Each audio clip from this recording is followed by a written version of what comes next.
Vamos voltar a falar um pouquinho sobre as tarifas, sobre Estados Unidos, sobre o deslocamento do eixo comercial. A gente recebe agora o Paulo Nogueira, que é economista, escritor e também foi presidente, foi vice-presidente, na verdade, do novo Banco de Desenvolvimento estabelecido pelos BRICS. Oi, Paulo, bom dia e seja bem-vindo.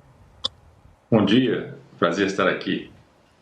Paulo, nós acompanhamos por aqui a guerra comercial aberta por Donald Trump depois que o presidente da Colômbia, o Gustavo Petro, ameaçou não receber voos norte-americanos com pessoas deportadas. Como retaliação, o chefe da Casa Branca prometeu instituir tarifas sobre bens e suspender a emissão de vistos para colombianos, além do veto à entrada de autoridades do país em território norte-americano.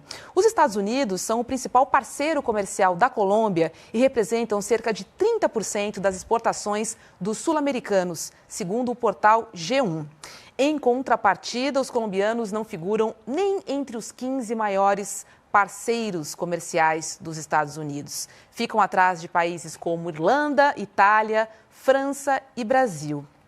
E aí, Paulo, eu te pergunto, os Estados Unidos estão cavando o próprio isolamento ou, enquanto potência econômica, continuam dando as cartas e seguirão nos ameaçando o mundo?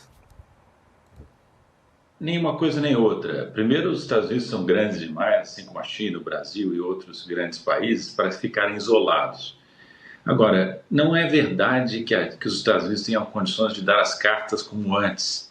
Também não é verdade isso. Por quê? Porque os Estados Unidos estão num processo de declínio lento, mas perceptível em termos econômicos, em termos demográficos, até em termos políticos, Então, quando os americanos têm um presidente novo, agressivo nas palavras, sem precedente, e agora agindo, se não me engano é a primeira vez que ele age no campo internacional na linha do que ele vem ameaçando, quando aplicou essas tarifas à Colômbia. Agora, a última notícia que eu tive, não sei se está confirmada, é que os colombianos e os americanos chegaram a algum tipo de entendimento e essas tarifas de 25% que o Trump ameaçou aplicar não serão aplicadas, não sei se se confere.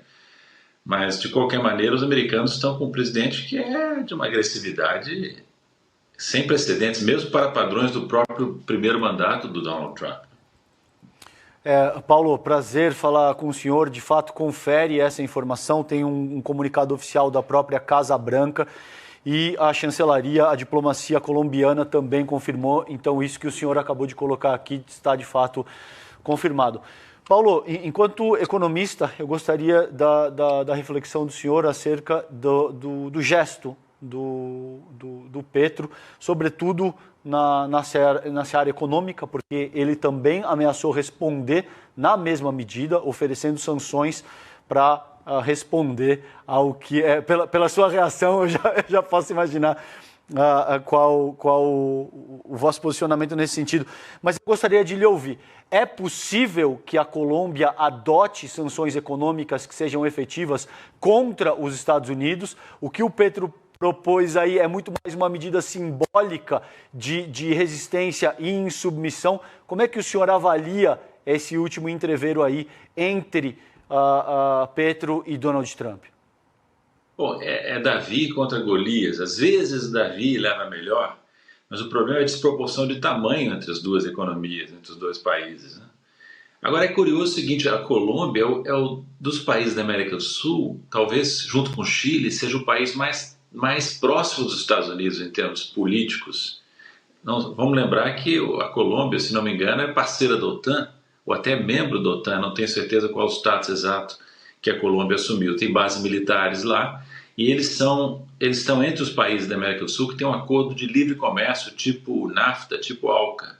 Então, os americanos, se aplicarem uma tarifa de 25%, estarão violando os termos de um acordo que está em vigor.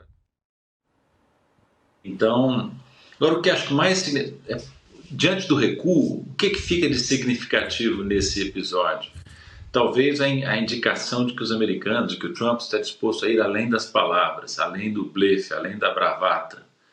Então é uma situação muito delicada para todos os países, porque os americanos são grandes o suficientes e desequilibrados o suficiente para impor danos a muitos países no mundo, até a China, se ele quiser, se ele estiver determinado a fazê-lo, que não está claro ainda.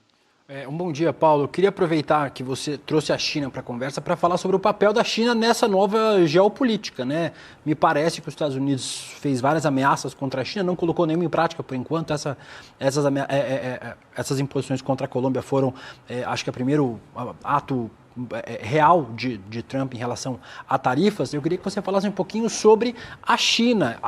Ela pode voltar a exercer um papel de maior influência, inclusive aqui na América Latina, graças a essa rusga que os Estados Unidos têm promovido com quase todos os países, né, por conta dessa política migratória?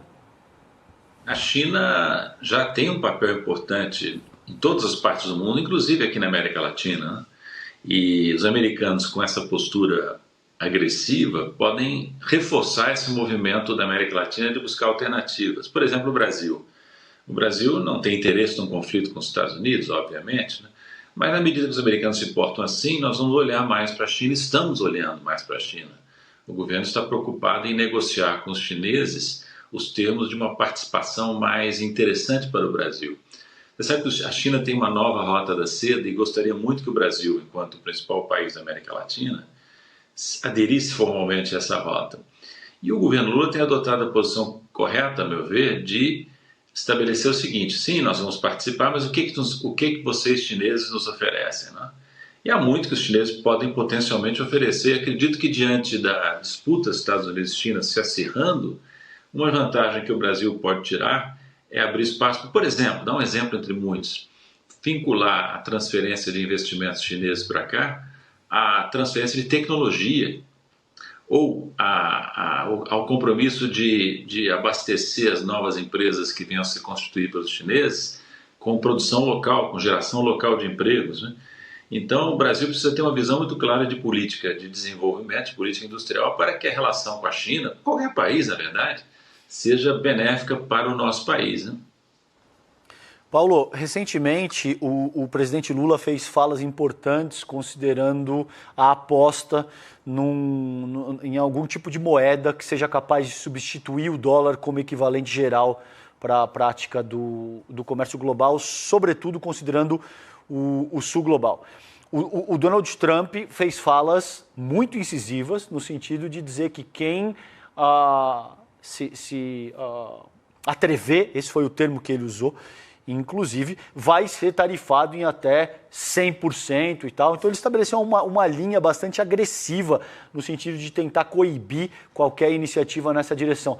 Como é que o senhor avalia isso? Existe de fato a possibilidade de o desenvolvimento de uma moeda que seja capaz de substituir o dólar no comércio global, e por que isso assusta tanto os Estados Unidos?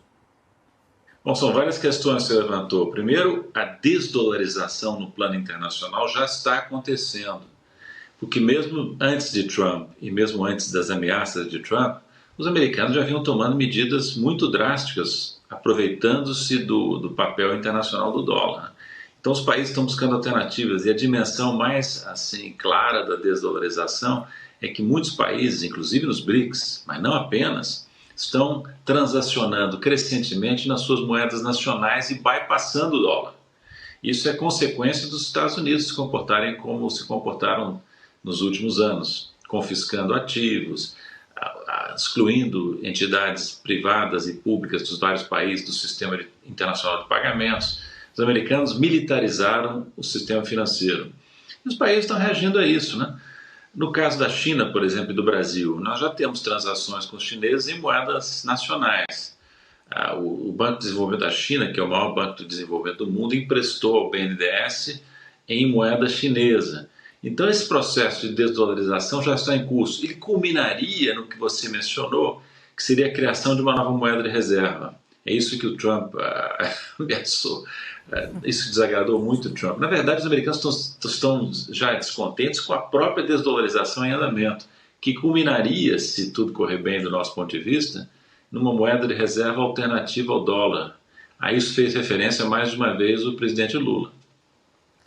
Paulo, vamos falar um pouquinho sobre a nossa economia brasileira, porque analistas do mercado financeiro prevêem choque de juros para conter a escalada inflacionária nos próximos meses. A projeção é de que a taxa Selic, que é a taxa básica de juros da economia, avance para 13,25% ao ano, um aumento de 1% em comparação aos 12,25% atuais. As previsões futuras não apontam nenhum indício de queda, muito pelo contrário. Sugerem que a Selic continuará subindo, podendo atingir 15% ao ano em junho de 2025. Teremos em breve, a primeira reunião sob o comando do novo presidente do Banco Central, o Gabriel Galípolo, indicado ao cargo pelo presidente Lula. E aí eu te pergunto, João, qual deve ser a posição de Galípolo sobre a taxa Selic, hein? Olha, na verdade o choque de juros a que você fez referência já aconteceu no final da gestão Roberto Campos Neto. Não só a taxa Selic aumentou, mas como houve um anúncio por parte do Banco Central de 2 aumentos nas próximas reuniões do Copom, do Comitê de Política Monetária, agora no início de 2025. A questão é saber se depois desses 2 aumentos, que dificilmente o Gabriel Galípolo conseguirá evitar, se depois disso o Banco Central terá condições de baixar os juros. Repara que, contrariamente ao que disseram alguns agentes de mercado que você citou, já houve uma tranquilização do mercado cambial e financeiro brasileiro nesse início do ano. O dólar começou a ceder, como seria de se esperar, e isso abre espaço, em algum momento vai abrir espaço, acredito, para o Banco Central desmentir essas projeções e começar a reduzir, gradualmente que seja, essa taxa de juros exorbitantemente alta que se pratica no Brasil, né? Pois é, gente, a expectativa é grande, sabendo que agora é um indicado pelo presidente Lula. César. Exatamente. Vamos ver como é que vem o Galípolo, se existe alguma mudança significativa, mas é exatamente isso que Paulo acabou de avaliar aqui. Houve todo um conjunto de críticas que se aplicou à atuação do Campos Neto. Vamos ver o que acontece agora com o Gabriel Galípolo. Pois é. Paulo Nogueira, obrigada, por participar conosco aqui do ICL Primeira Edição. E até a próxima. Volte em breve. Um prazer, obrigado por convidar. Obrigado, Paulo, um abraço.